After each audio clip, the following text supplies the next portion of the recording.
سوختم گفتم واجبی نزار آب قطع میشه لامصب. داداش یه لیفی هم بزن. مرد خوب به تو باید سنباته بزنی. اصلا مستراب میری خودت نمیشوری؟ بابا یادم میره. زرده بسته مرد خوب. دلیل کوتاهی قد ایرانی‌ها میدونی چیه؟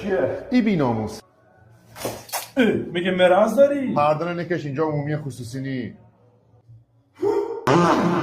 بنازم اینه دوتی که میکردی نه تو جر بخوری نه گوش ما. آقای شمره بیال آب شه بیریز رو. من ماساژ خشن دوست دارم. خشن دوست داری؟ آره خیلی مولا بیا اینو بکش سرت. برای چی؟ تو ذاتت کثیفه بدنت کثیف نیست.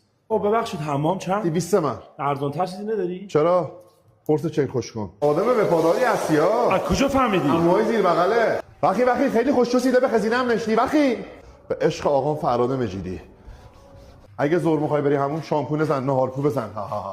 داداش کارت خوبه؟ من اختیار داری من آفریقایی شستم شده روسی. گلای خانم گل برام سخته. داداش اگه که رخت نمیشی بزن آهنگ بعد. به قصد کش چوسیدی.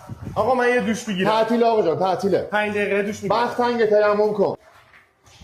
آقا تو باش انقدر بو میدی. آخه شامپوها به محیط زیست آسیب میزنن. به خاطر همین موضوع من ماهی یک بار میرم حمام. تو وجودت به محیط زیست آسیب میزنه. پسر یه گونی واجبی همه رو درست کن یارو آمده یه خاور مو داره.